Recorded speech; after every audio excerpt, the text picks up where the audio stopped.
Buenos días a todos. ¿Logran escuchar? ¿Logran ver? Sí, Y así, doctora.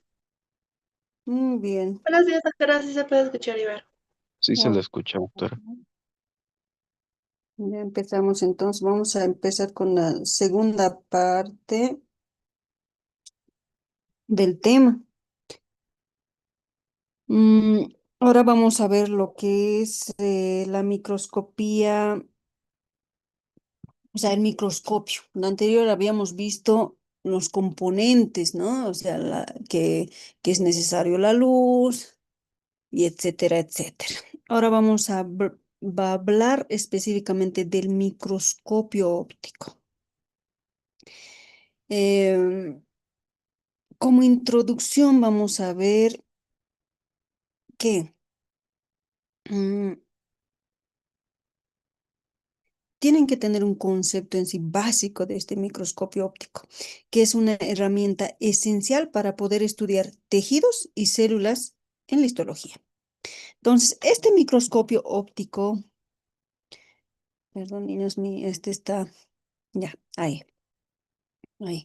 Este microscopio óptico em, utiliza en sí la luz visible y un sistema de lentes que van a amplificar las estructuras demasiado pequeñas para la vista, a simple vista del ser humano. Por eso es bien importante, ¿no? El estudio bajo microscopía de estos tejidos, ¿no? Em, entonces, ustedes van a poder ver en esta introducción que el microscopio va a estar compuesto por partes principales, ¿no? Como ser los oculares, como ven en la imagen, que no son más lentes por donde se observan la muestra. También van a ver el tubo binocular que sostiene los oculares y permite ajustar la distancia interpupilar. También está compuesta por el revólver, los objetivos, la platina, que es una superficie donde se coloca la lámina de portaobjetos, ¿no? Y el condensador, que es el que dirige y concentra la luz sobre la muestra. Una fuente de luz que proporciona la iluminación necesaria, ¿no? Y hay una base que va a tener este microscopio, que es la columna en sí, la estructura y el soporte de este equipo. Ahora, vamos a adentrarnos un poquito a lo que es la historia en el pasar de los tiempos de la microscopía. Mm, Aquí vamos a tener un resumen en sí de estos hitos más importantes en este desarrollo de la microscopía, ¿no? En el siglo XIX, por ejemplo, 17, perdón, los orígenes van a estar por estos grandes que son Zacarías y Janssen y Galileo Galilei, quienes contribuyen los primeros modelos con los lentes simples, ¿ya? Estos van a ser prototipos acuñados en ese tiempo que van a permitir por primera vez ampliar objetivos pequeños, aunque con una calidad limitada. Ya en el año 1665, por Robert Hooke, ¿ya? Este publica en sí la micrografía, en donde describe la estructura de una corcha y acuña el término célula, ¿ya? Entonces, este Robert Hooke acuña por primera vez el término célula, ¿ya? Esto marca en sí el inicio de una observación científica de los tejidos. Ahora, en 1674, Anton van Leeuwenhoek ya perfecciona las lentes de mayor calidad y observa microorganismos a los que denomina animálculos, ¿ya? Este Leeuwenhoek es considerado el padre de la microbiología y uno de los pioneros de la microscopía. Bien importante, ¿no? Este es entonces el padre de la microbiología. Ahora el siglo ya 19, 20, pues llega lo que es la modernización, ¿no? Con los aportes de Abe y Seis, que mejora lo que es ya la óptica, ya la resolución o sea, es mejor, ¿no? Para poder realizar la visualización y las aberraciones también reducen, ¿ya? Entonces aquí se incorpora ya en este siglo las mejoras sistémicas de la iluminación, haciendo entonces de esta manera que sea más preciso la observación de los tejidos. Debemos de saber también que en la actualidad existen microscopios digitales de fluorescencia, ¿no? Que son técnicas ya híbridas que van a permitir no solo visualización de estructuras pequeñas, sino también de procesos dinámicos en las células y tejidos vivos. Ahora vamos a hablar de los principios ópticos que son fundamentales para poder visualizar el objeto, ¿no? Existen tres pilares físicos que van a permitir que un microscopio óptico forme una imagen útil para el análisis histológico, ¿ya? El primero es la reflexión y la refracción. La reflexión no es más, o sea, la reflexión no es más que cuando la luz se dirige mediante superficies como, por ejemplo, un espejo, ¿ya? Ahora, la refracción ocurre cuando la luz cambia de dirección al atravesar lo que serían las lentes. Ambos fenómenos en sí participan o permiten que la luz se enfoque y forme una imagen del tejido. También va a estar el otro pilar fundamental que es la amplificación, que no es más que el aumento total de que se logra combinando tanto un lente objetivo y un lente ocular. El lente objetivo es el principal aumento y que también brinda detalle al objeto. El lente ocular va a ser el segundo, ¿no? Nivel que se dedica a realizar la amplificación del objeto. Entonces, este proceso de ambos lentes va a permitir observar las estructuras celulares invisibles al ojo humano, ¿no? Ahora, el otro pilar estará la resolución, que no es más que la capacidad de distinguir dos puntos muy cercanos como entidades separadas. Va a depender de una longitud de onda de la luz que utiliza y de una apertura numérica de la lente, que es una buena resolución, digamos, y es más importante que, que un alto aumento de tamaño, digamos, ¿no? Entonces, es todo eso lo que apreciamos en esta imagen, ¿no? Vemos una imagen donde se ve el recorrido de la luz dentro del microscopio, vemos la fuente de luz, que es el espejo, ¿no? Dirige el haz hacia el condensador y que concentra la luz sobre el objetivo, ¿no? Entonces, esta luz está atravesando el preparado y entra en sí al objetivo donde se forma la primera imagen ampliada, ¿no? Y finalmente es lo que nosotros visualizamos, ¿no? Esa imagen ampliada.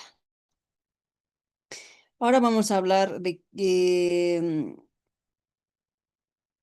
que existe una estructura general de este microscopio óptico, ¿ya? Que se organiza en tres sistemas principales. El sistema mecánico, que es un conjunto de partes que dan soporte, estabilidad y permiten el movimiento del microscopio. Y un sistema óptico, que es el responsable de la formación y amplificación de la imagen, ¿no? Aquí se van a encontrar todos los que son los oculares, los objetivos, los lentes, el condensador y el lente colector. Ahora, también está conformada por el sistema de iluminación. Este es el que le proporciona la luz necesaria para poder observar la muestra, ¿no? Aquí va a incluirse las lámparas, el diafragma, el espejo y otros, ¿no? Entonces, vamos a ir a desarrollar cada uno, ¿no? De estos sistemas. Vamos a empezar a ver el sistema mecánico. Em, Esta diapositiva nos describe los componentes mecánicos del microscopio óptico.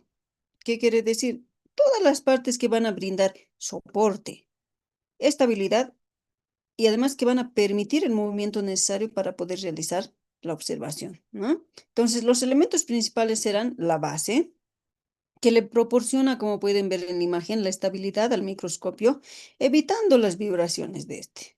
También estará el brazo, que es el que conecta las partes mecánicas con la óptica y sirve como punto de agarre, que es la forma más segura para poder trasladar el equipo, ¿no? También estará formada por la platina, que es una superficie donde se coloca la muestra, como pueden ver, sostiene el portaobjetos durante la observación.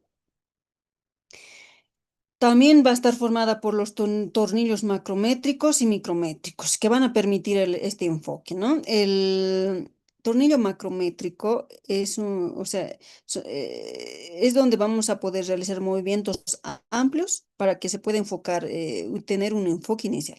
Ahora, los tornillos micrométricos son movimientos más finos. Que nos permiten detallar objetos o ver detalles más pequeños, más precisos, ¿ya? Entonces, también va a estar compuesto por otro componente que es el revólver portaobjetos, ¿ya? Que es un soporte giratorio que permite cambiar rápidamente entre los distintos objetivos.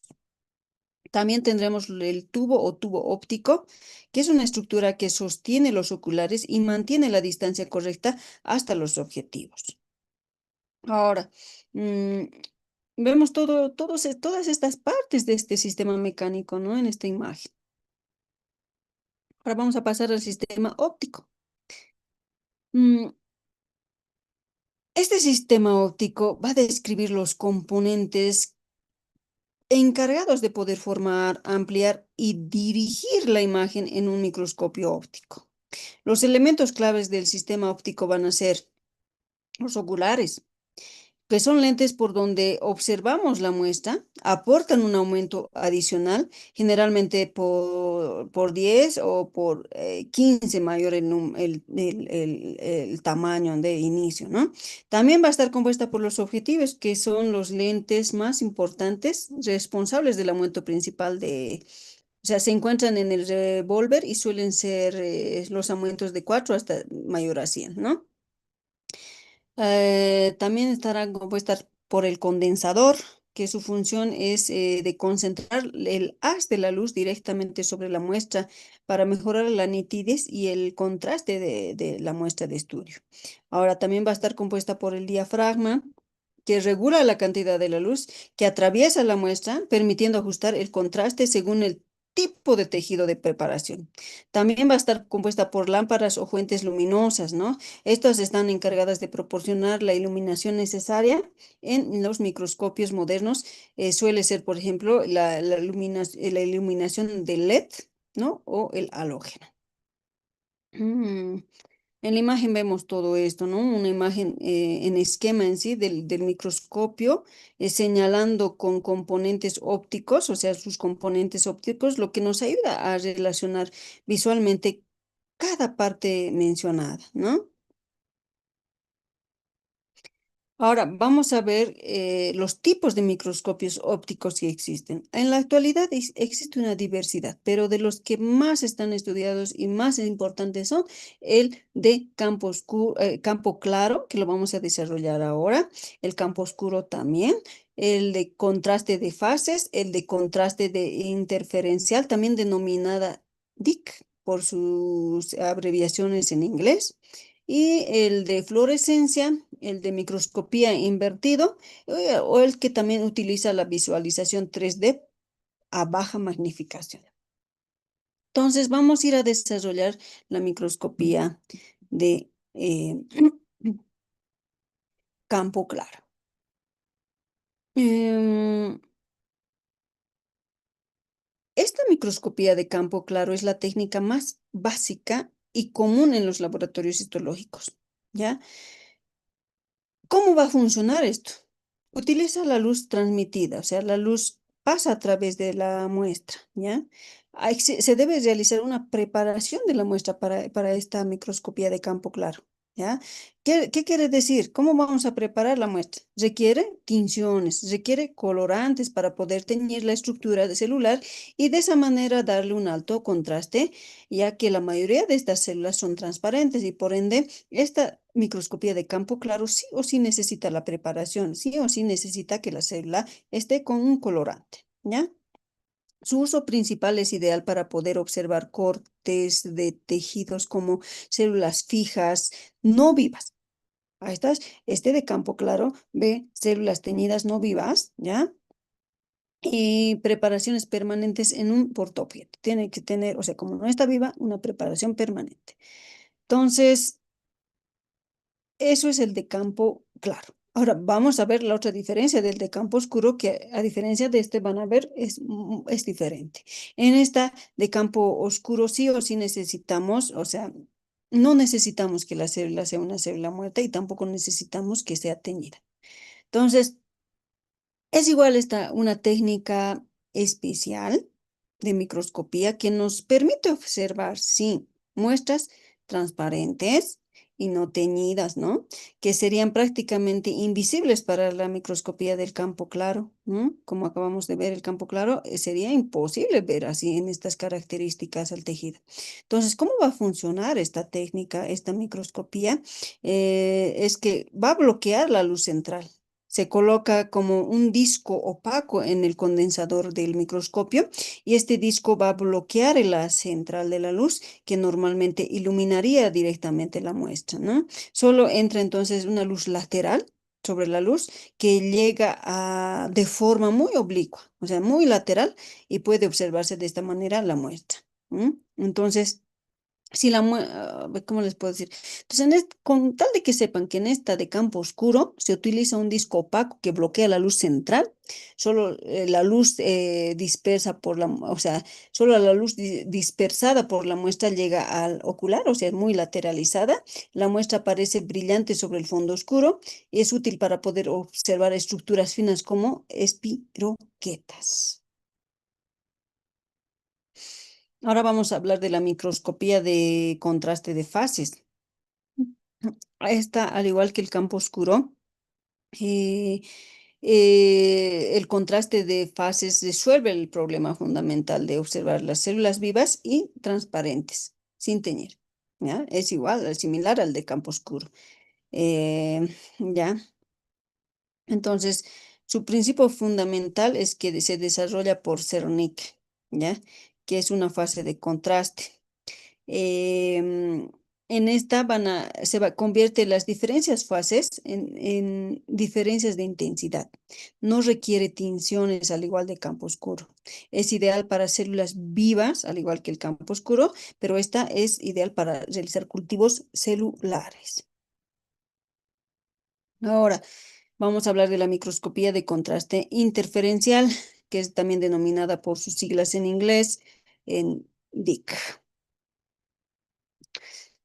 Es una técnica óptica avanzada que produce imágenes de alta resolución con un notable efecto tridimensional, como pueden ver en la imagen, con un notable efecto, ¿no? Ideal para poder observar células vivas sin teñir y con detalles excepcionales que tengan estas, ¿no?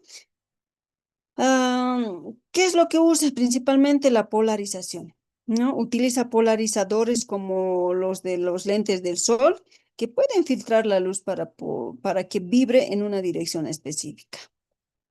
¿Ya? Entonces, produce imágenes con apariencia tridimensional. Excelente para ver detalles finos y células vivas.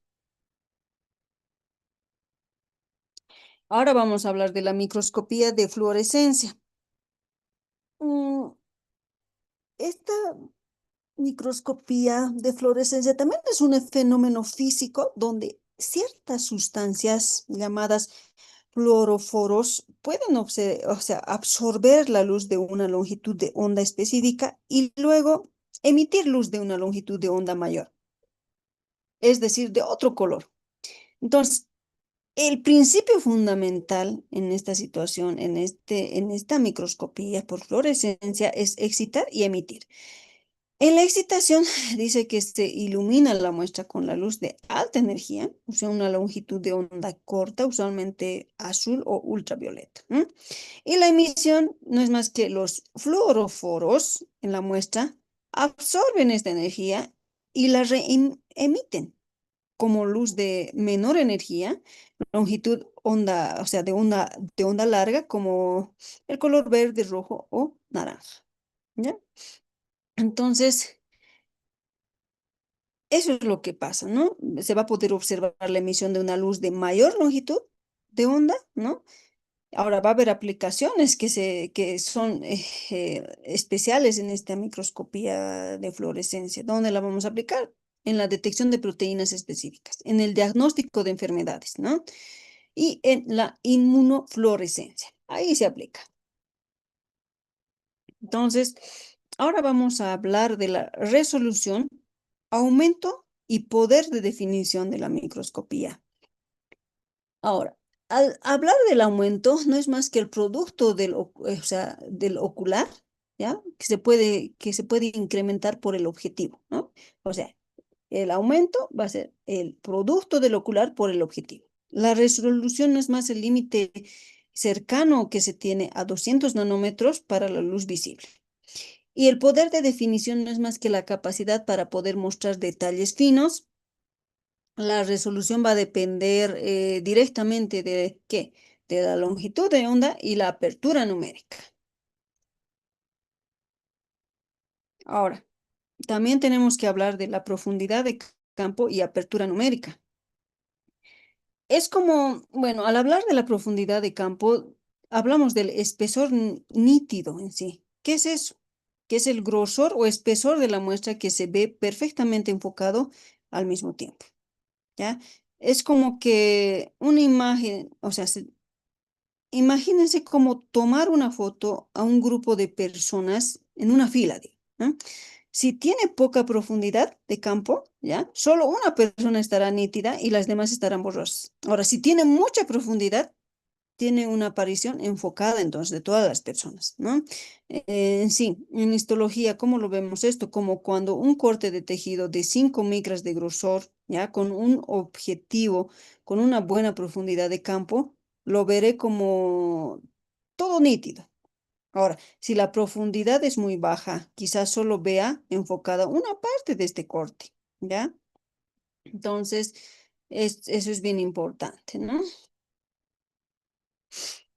Ahora, vamos a hablar de que también se debe de realizar un preparado de las muestras. Y para esto existe una técnica básica, la cual se debe de realizar para poder realizar el preparado de las muestras.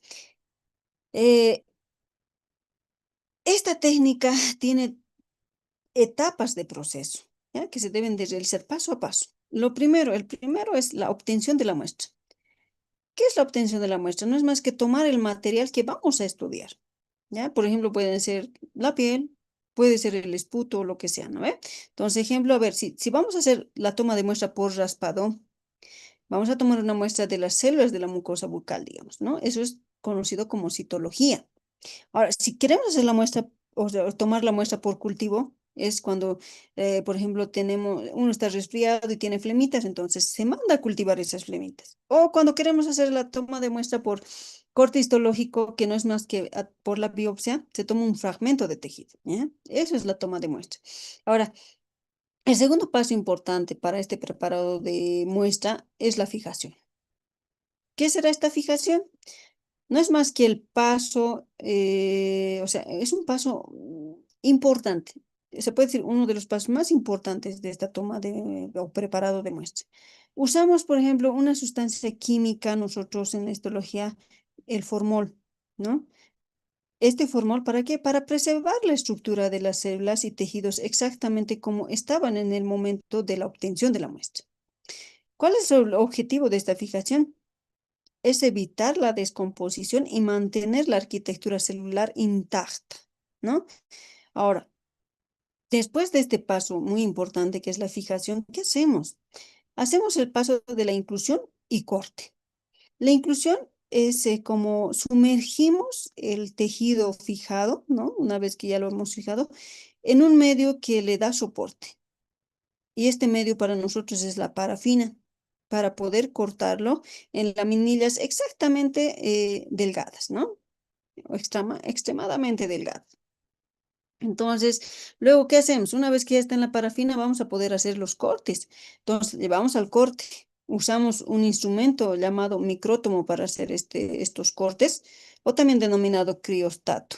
Si es para cortes congelados, podemos obtener de cortes de 3 a 5 micrómetros de grosor, ¿no? Más delgados que un cabello humano en sí, ¿ya?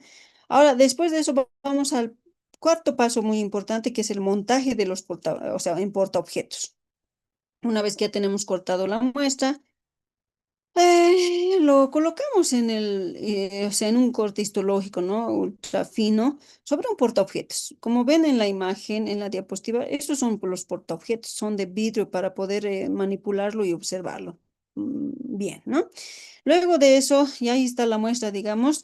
El quinto paso sería el sellado para la preservación de la muestra. ¿Qué sería eso? Cubrimos la muestra con un cubreobjetos. Si ven esto de acá, la imagen es un portaobjetos, el cubreobjetos es más delgadito, bien delgadito y cuadradito pequeñito, que taparía, digamos, esa gota que están viendo ahí, lo sellaría, ¿ya? Ese es el cubreobjetos, eso es el proceso de sellado. Entonces, de esta manera se prepara la muestra, ¿no? Entonces, este proceso de 5 pasos es en sí sumamente importante para el preparado de esta muestra histológica, ¿ya? Sin una correcta preparación de la muestra, por muy buena que sea el microscopio, no podremos realizar un diagnóstico o estudio confiable. Tenemos que saber preparar la muestra, ¿no? Em, Eso. Ahora, también tenemos que saber que existe coloración y tinciones comunes.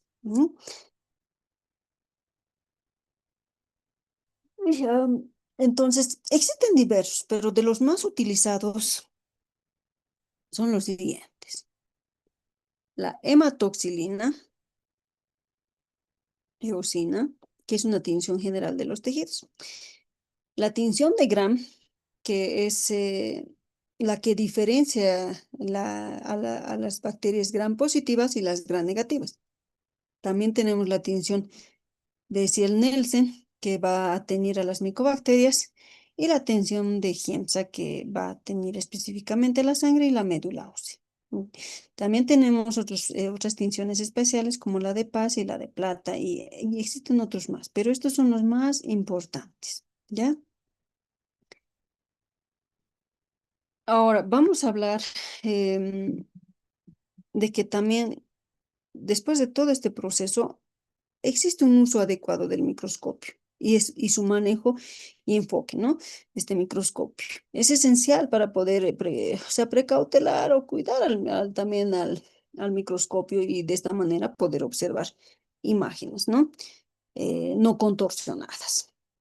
Entonces, se debe de encender primero la luz y ajustar el diafragma. Sí o sí se debe de hacer eso, porque si no hacemos eso, el microscopio se va a llegar a dañar.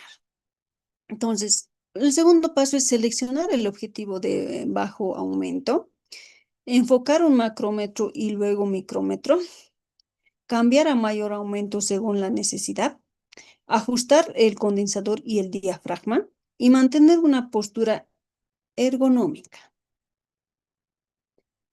Ahora, también debemos saber que existen artefactos comunes y cómo podemos evitarlos. Los artefactos comunes son como algo que perjudica, digamos, a poder visualizar la imagen o el objetivo de manera adecuada. Y esto pueden ser, pues, estos artefactos, el polvo, burbujas. ¿Qué tenemos que hacer para evitar eso? Limpiar el portaobjetos y los lentes. Evitar el polvo, ¿no? Las preparaciones gruesas también son un artefacto. Deben de ser delgadas, de cortes adecuados, ¿no ven?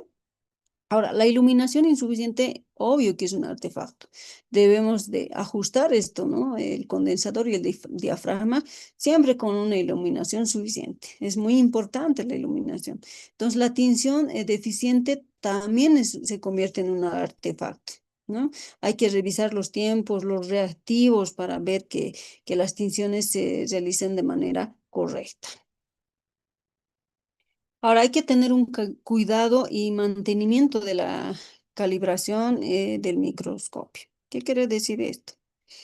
Mm, que se debe limpiar, o sea, se debe realizar una limpieza de los lentes con papel especial. No es nomás agarrar cualquier trapo porque pues podemos raspar y esos raspados al poder visualizar el objetivo pueden hacernos disipar, ¿no? Pueden hacernos equivocar porque ese raspado pues nos puede dar una apariencia de algo, ¿no? Entonces, Debemos guardar con una funda en un sitio seco. Evitar golpes y movimientos bruscos.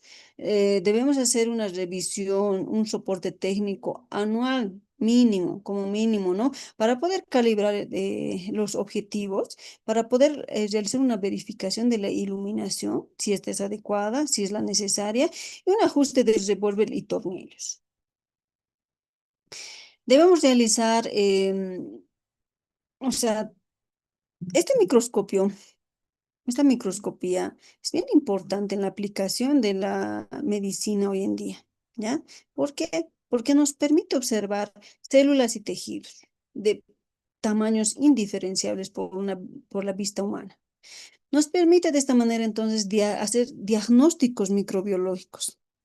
Nos permite trabajar a nivel hematológico, ¿no? Porque las células son pues invisibles a nuestros ojos, ¿no?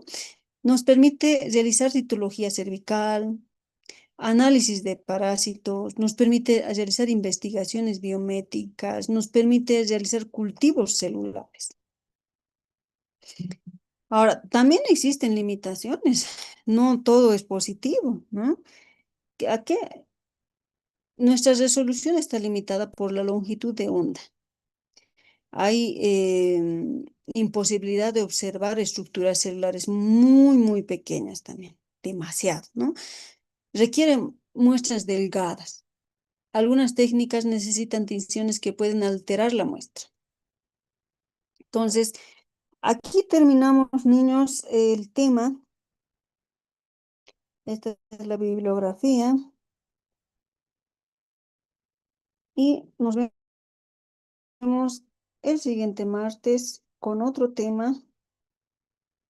Y pues ya, terminamos hoy día con este tema. Yo me despido. Estudien. Hasta luego. Gracias, doctora. Hola, doctora. Muchas gracias, doctora. Hasta luego. Hasta luego.